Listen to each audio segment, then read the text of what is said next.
Mon thème, c'est le sacrifice. Je voudrais te parler du sacrifice dans la loi et le sacrifice dans la grâce. Ça fait le plus souvent, on demande ou on dit aux frères de disposer leur cœur, leur esprit dans un temps sacrificiel. Ou de fois, on exige à un bien-aimé de faire des sacrifices. Le sacrifice est quelque chose que vous trouverez toujours dans, on va dire quoi, dans la chrétienté. Dans la chrétienté, vous rencontrerez toujours le sacrifice. Ça ne manque jamais. Ou dans toute forme de religion, dans toute forme de spiritualité, pour ne pas parler que de la chrétienté. Toute religion qui existe dans ce monde impliquera toujours le sacrifice. Vous entendrez toujours qu'on dit qu'il faut offrir un sacrifice, qu'il faut donner un sacrifice. Mais attention, toutes les religions n'ont pas la même définition du sacrifice. Toutes les fois, encore moins. Voilà pourquoi il tient de comprendre la notion de sacrifice. Qu'est-ce qu'elle implique pour nous les chrétiens? Qu'est-ce qu'elle impliquait et qu'est-ce qu'elle devient aujourd'hui? C'est très important parce que beaucoup de chrétiens sont restés dans le sacrifice de l'ancien temps, de l'ancienne pratique, de l'ancienne alliance.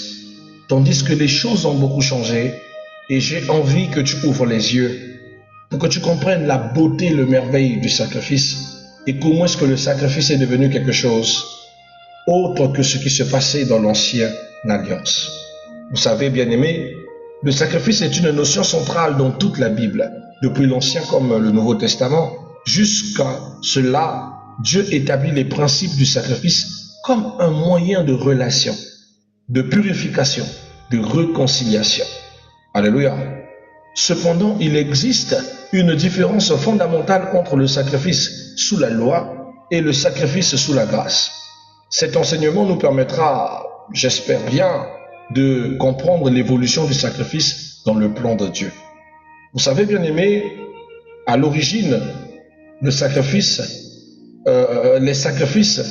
apparaissaient différemment. On va s'expliquer, notre petit temps. L'origine du principe du sacrifice.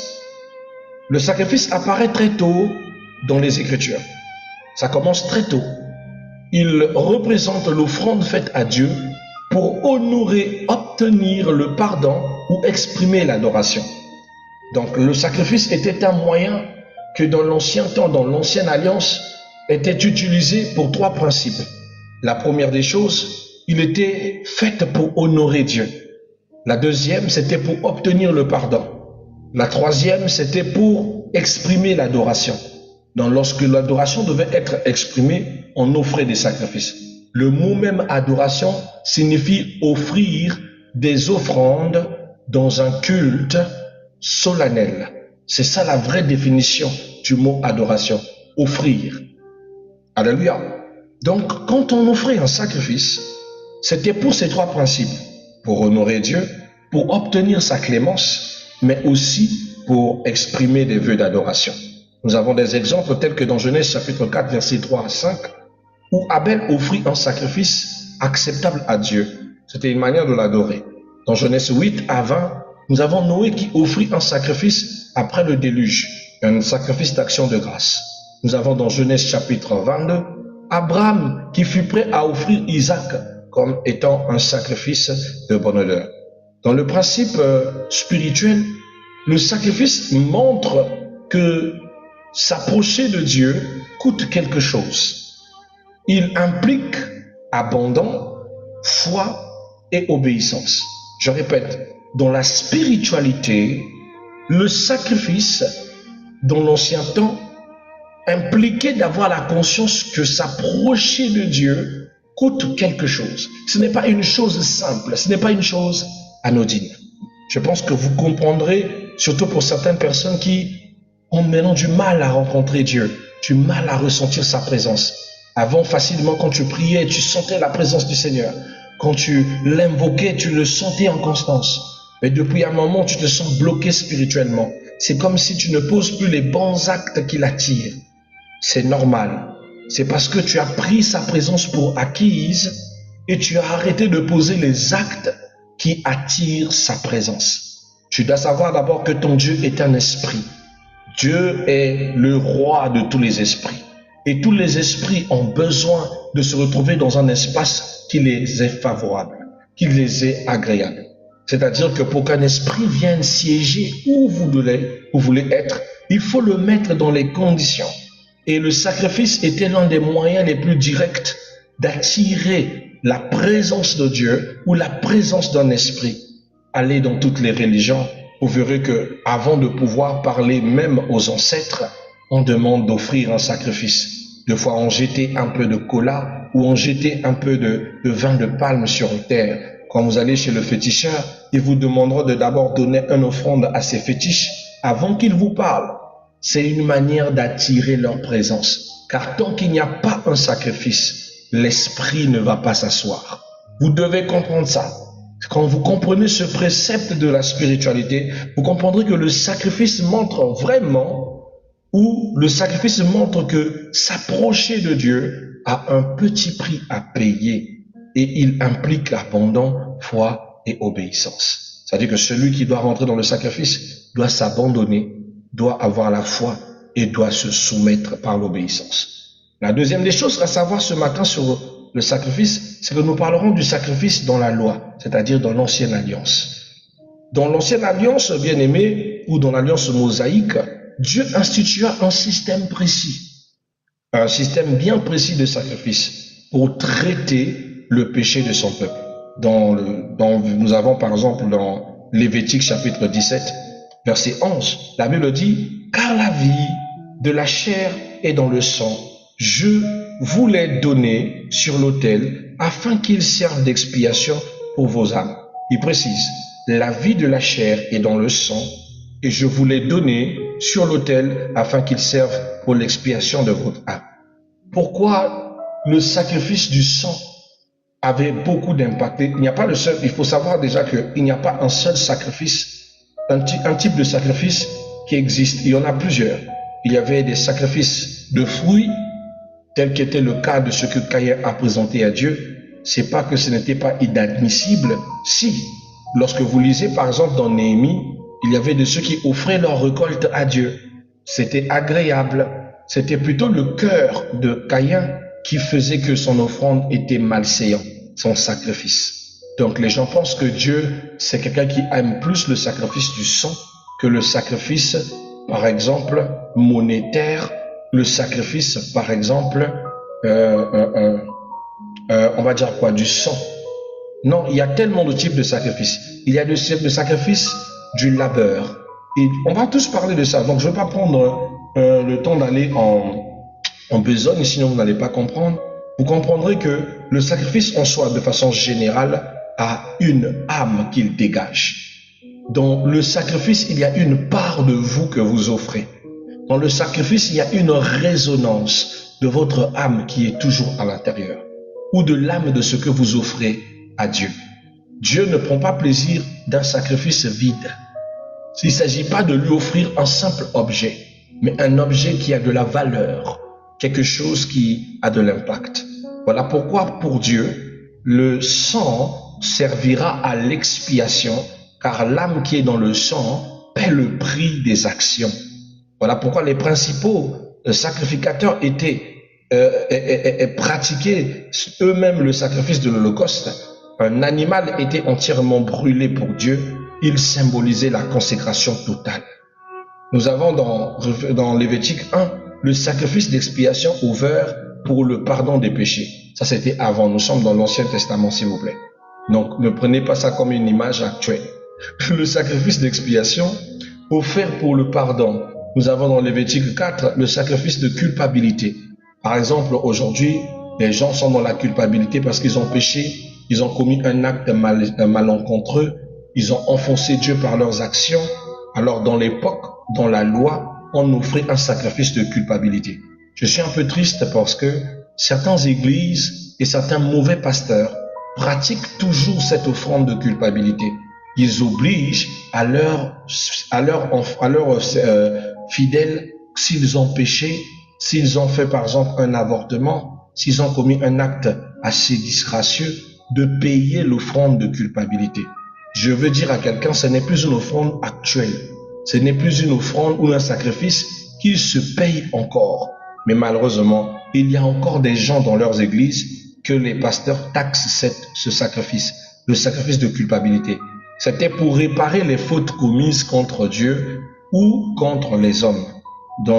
C'était dans le livre de Lévitique, chapitre 4. Dans Lévitique, chapitre 5, nous avons les sacrifices d'action de grâce qui servaient à rendre un culte d'action de grâce ou de bénir le Seigneur et pour rendre grâce à tous les bienfaits. Vous remarquez qu'il y avait des sacrifices pour toutes les circonstances, pour la joie, pour la célébration, pour le pardon, pour le rapprochement avec Dieu, etc., etc. Dans Lévitique chapitre 7, on avait les sacrifices, les caractéristiques du sacrifice sous la loi. Donc nous avons par exemple sous la loi des sacrifices qui devaient être offerts régulièrement. Il est nécessaire qu'il y ait par exemple le sang des animaux. Il était administré par le sacrificateur et il ne supprimait pas définitivement les fautes. Parce que le sacrifice, à l'époque, dans l'Ancien Testament, ne servait qu'à couvrir les péchés. Mais ce n'était pas les seuls des sacrifices, comme je dis, parce qu'il y avait aussi des sacrifices en nature. Mais malheureusement, ces sacrifices en nature n'avaient pas le pouvoir d'expiation. Mais les sacrifices en nature avaient plus pouvoir de bénédiction, de réparation, de restauration, de clameur. C'est-à-dire que tout ce qui était lié à la sueur du front de l'homme, au travail de l'homme, quand il offrait à Dieu, ça apportait la pluie, la bénédiction, les grandes choses, les témoignages, etc., etc. Donc vous remarquez que dans l'Ancien Testament, le sacrifice de sang ne servait pas du tout à la bénédiction, ni à la multiplicité de fonds. Ça jamais.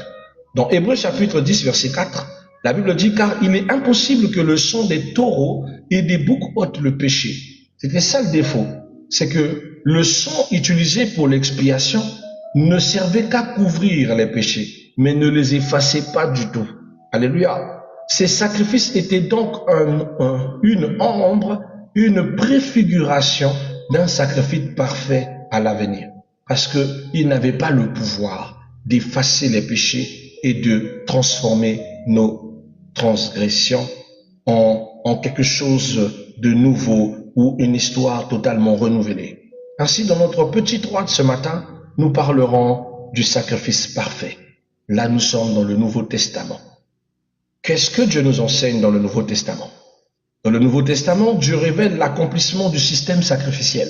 C'est comme si le sacrifice ou les sacrifices offerts dans l'Ancien n'avaient aucun but profond, n'accomplissaient rien de bon. Mais il fallait que Dieu rende parfait le principe du sacrifice. Dans le Nouveau Testament, Dieu voulait rappeler un principe. Les hommes se vantaient. Souvenez-vous de comment on appelle, de cet homme dans la Bible, de ce pharisien qui se vantait de donner les meilleures choses à Dieu, d'offrir sa dîme, de payer ses impôts, de donner ses offrandes à Dieu, ses sacrifices. Il pensait que ce sont les sacrifices qui faisaient de lui valoir devant Dieu. Et ça veut dire que si vous n'étiez pas riche, si vous n'avez pas de quoi acheter un bœuf, un taureau à l'époque, vous ne pouviez pas plaire à Dieu. Et pour les hommes, ils se disaient que ce sont leurs sacrifices qui leur rendaient pieux devant Dieu. C'était leurs sacrifices qui les valorisaient devant Dieu.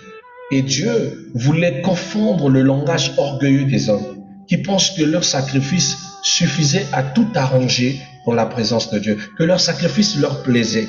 Or, ils ont oublié ce que David disait dans le livre des Psaumes 51. Il disait que les sacrifices aux yeux de l'Éternel, un sacrifice de bœuf de chair, aux yeux de l'Éternel, était un sacrifice qui n'agréait pas Dieu, car Dieu aime un sacrifice spécial, un esprit brisé. Voilà pourquoi il a plu à Dieu de voir le Christ se briser, se livrer, souffrir pour les autres.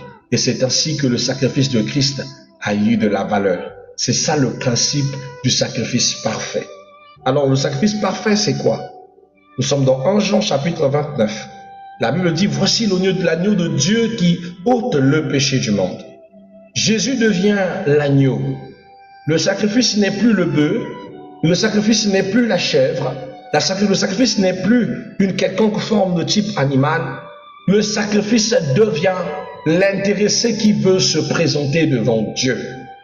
Ainsi, Jésus, en tant que modèle parfait du sacrifice, lui-même se présente et est appelé l'agneau de Dieu qui ôte le péché du monde. La Bible n'a pas dit qu'il ôte le péché des Juifs. Je lisais un truc il n'y a pas très longtemps où la personne dit Jésus est venu que pour les Juifs. La Bible dit il est l'agneau qui enlève le péché du monde. La Bible dit il était d'abord venu pour les Juifs. Après il est venu pour sauver l'humanité. Le problème avec les gens, c'est qu'ils lisent la Bible, mais à moitié, et ne comprennent pas que Jésus n'est pas venu que pour son peuple, pas seulement pour les brebis perdus d'Israël, mais Jésus est venu pour tous, même pour toi là où tu me suis, même pour ton père, même pour ceux qui sont au Sri Lanka, même pour ceux qui sont dans les États islamisés. Jésus est venu pour tous. Et Jésus est l'agneau sacrificiel, celui qui s'offre pour la restauration de tous. Jésus est aussi le sacrificateur. Voici une autre dimension dans le sacrifice dans l'Ancien Testament, dans le Nouveau Testament. Dans le Nouveau Testament, le sacrifice, ce n'est plus le bouc, ce n'est plus le sang, ce n'est plus seulement les animaux, mais le sacrifice que Dieu veut, c'est vous-même. Voilà pourquoi Jésus s'offre lui-même. Et il est lui-même le sacrifice. Et il est aussi lui-même le sacrificateur. C'est la dimension du Nouveau Testament où nous sommes nous-mêmes le sacrifice à donner et nous sommes nous-mêmes celui qui doit sacrifier ce sacrifice. Or, je veux dire à quelqu'un, dans la dimension du Nouveau Testament, bien-aimé, tu es le sacrifice et tu es celui qui doit te sacrifier. Tu es en même temps celui qui se donne, tu es aussi celui qui donne en même temps. Le principe de donner et de se donner s'accomplit dans cette dimension merveilleuse.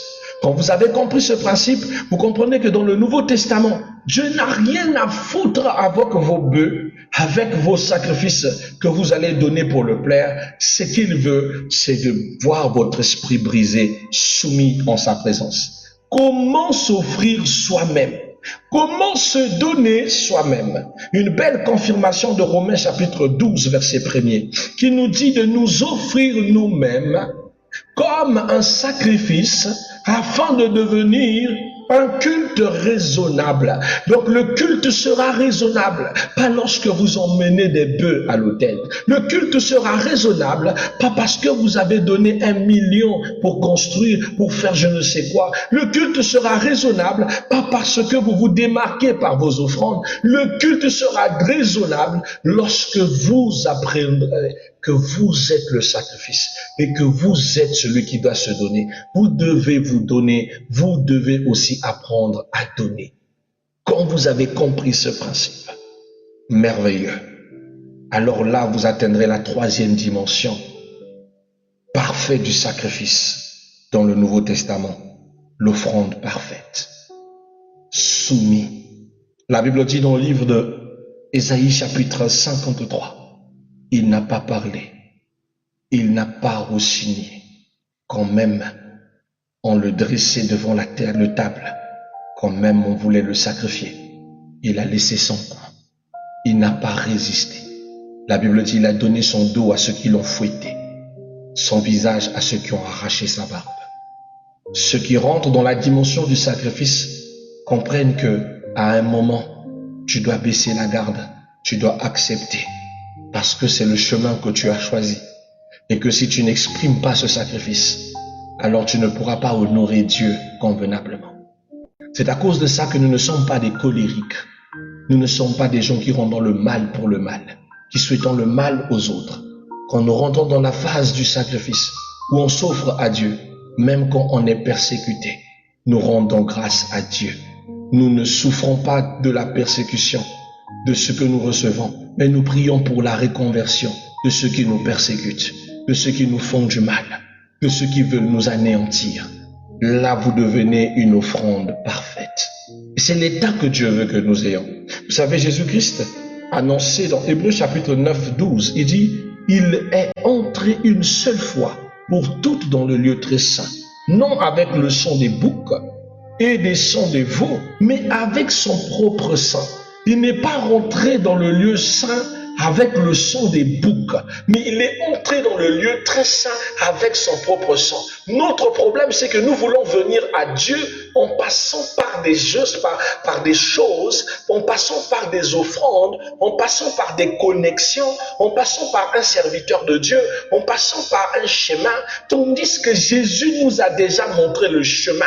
Jésus seul est le chemin qui ramène à Dieu. Il est le chemin, la vérité et la vie. Il dit, celui qui le suit ne marchera pas dans les ténèbres. Le chemin que Jésus montre, c'est quoi? C'est que pour entrer dans le lieu saint, pour entrer dans le lieu où vous devez vous rapprocher de Dieu, pour entrer dans le lieu de retrouver l'harmonie avec le cœur de Dieu, il ne faut pas le sang des bœufs, il ne faut pas la relation des hommes, il ne faut pas les connectivités.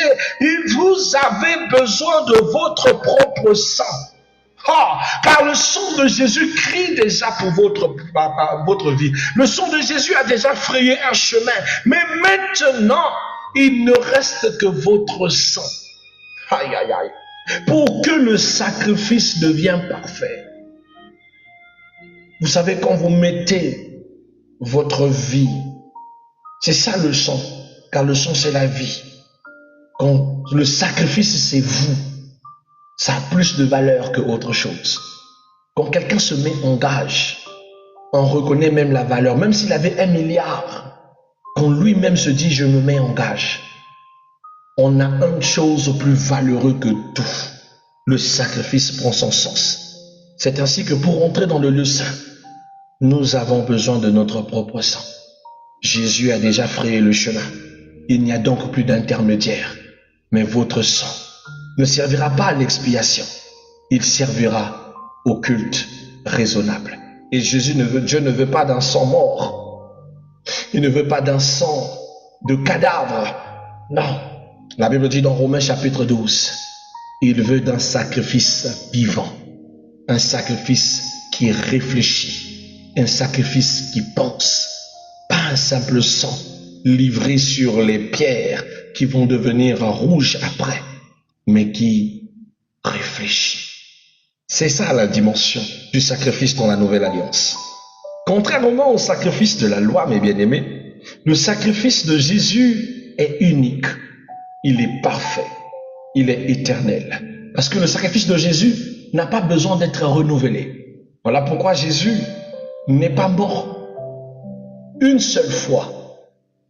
Plusieurs fois plutôt. Il s'est donné qu'une seule fois.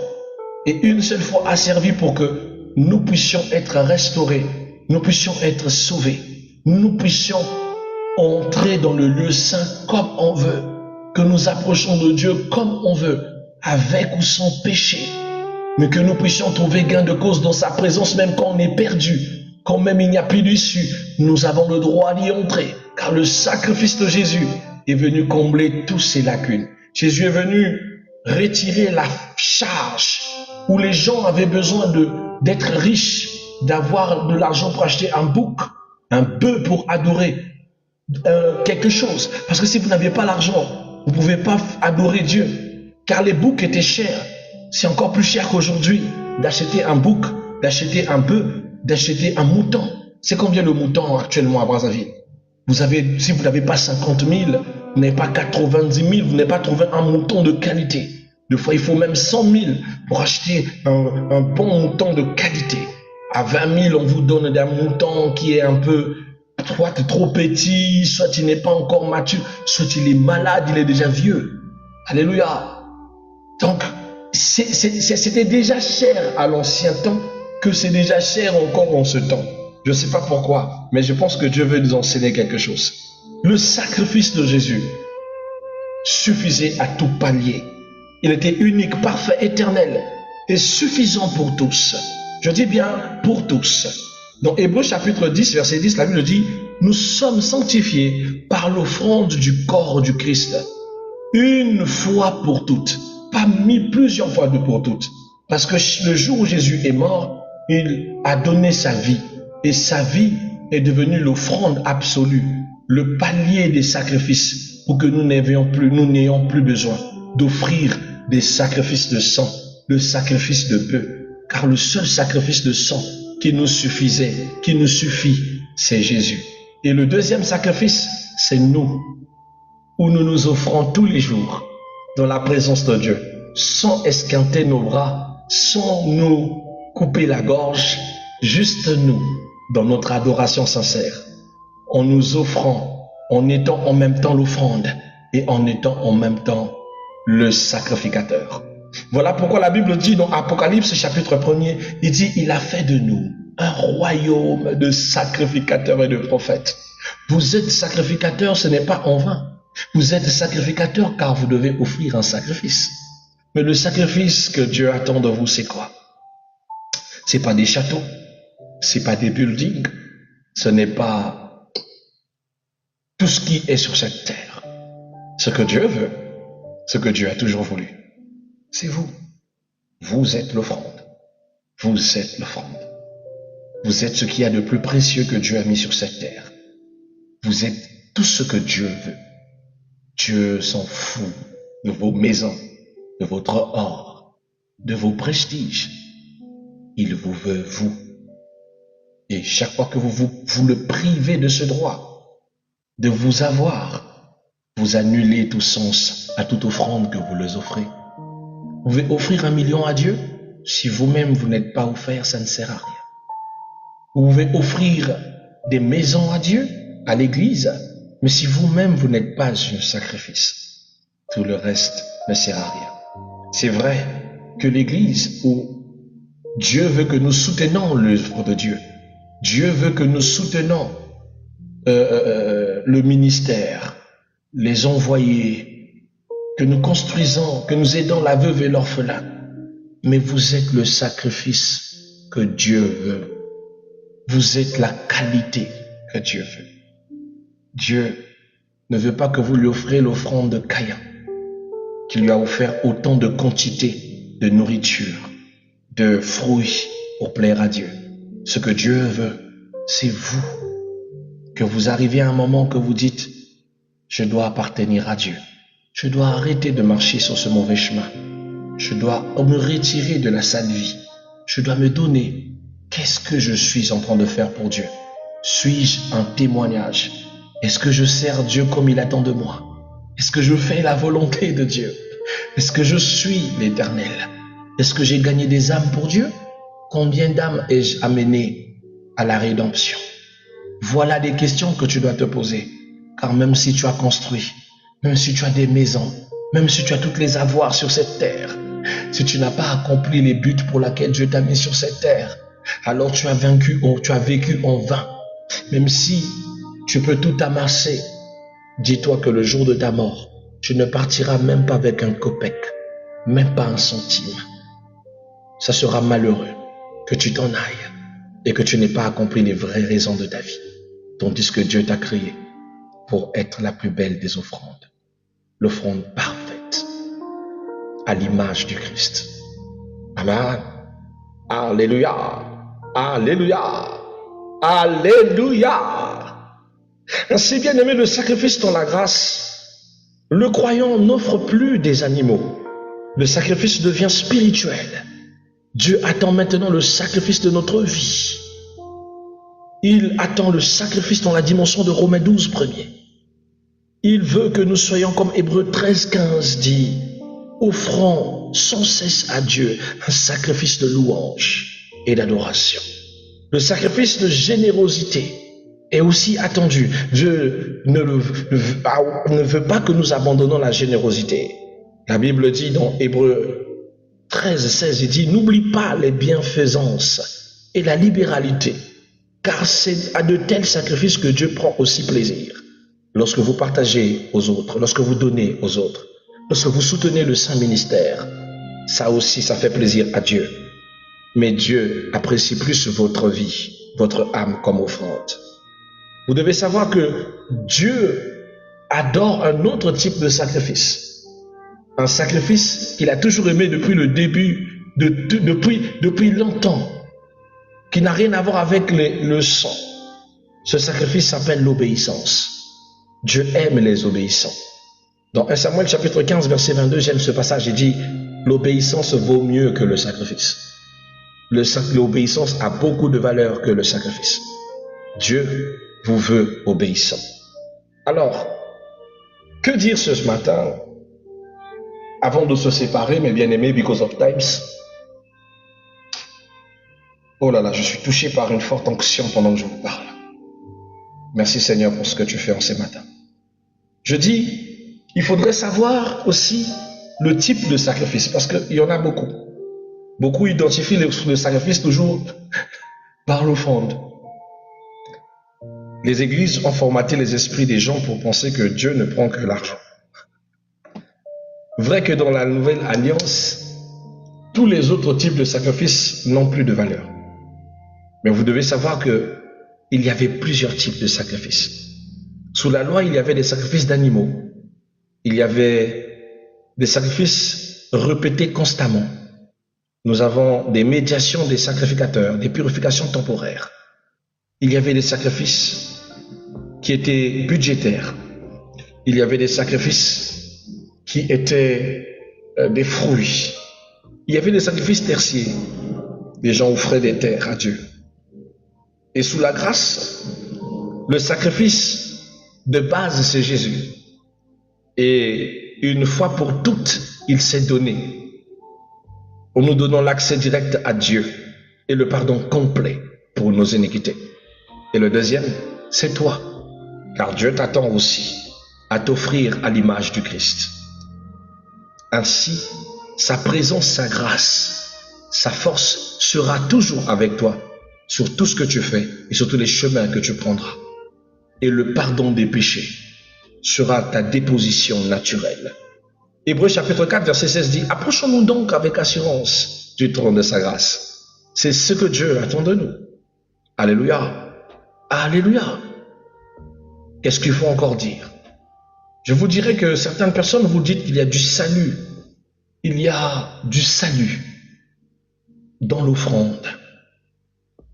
Oui, dans la personne de Jésus.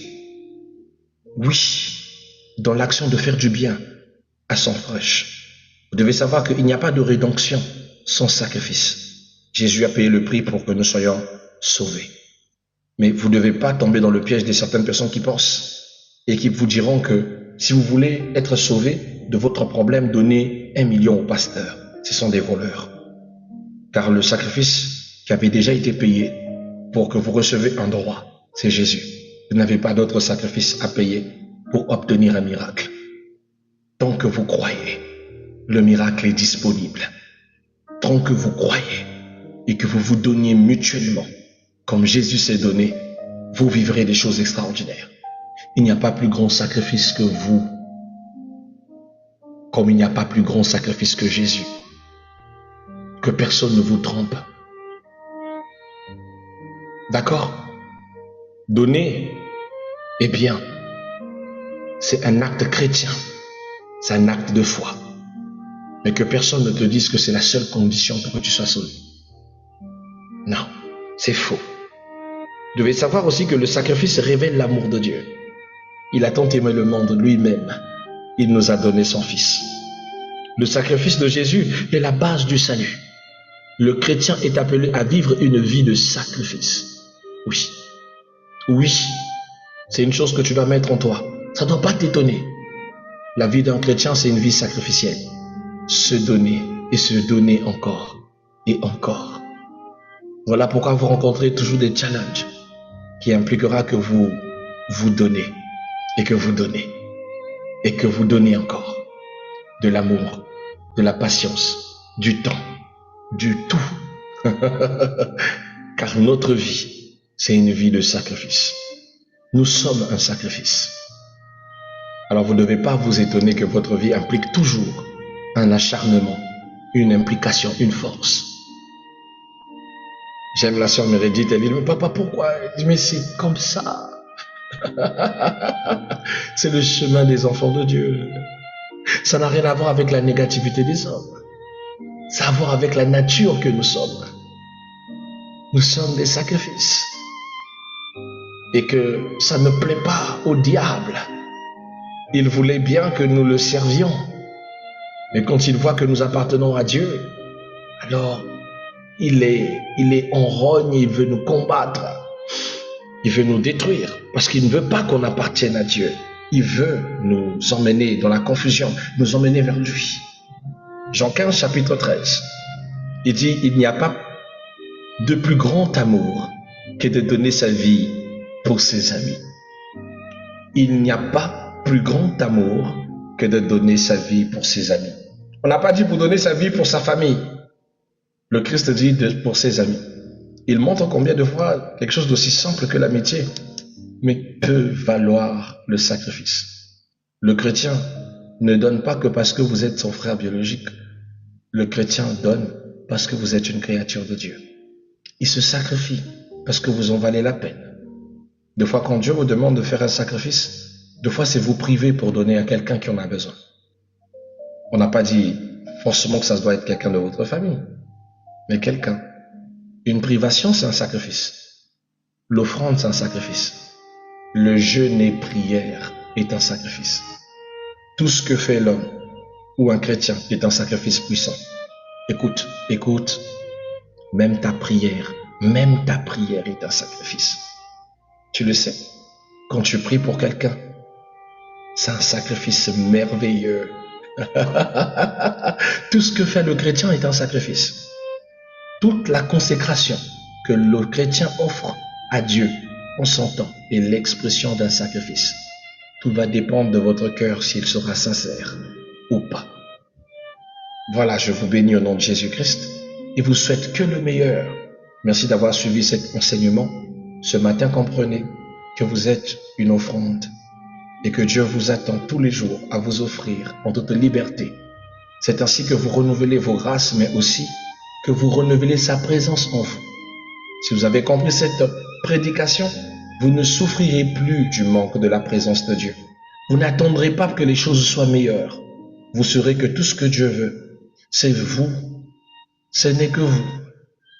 L'Éternel est comme un père qui cherche que l'attention de ses enfants. L'Éternel cherche ton attention. Un jour, j'ai pleuré sur ce mot.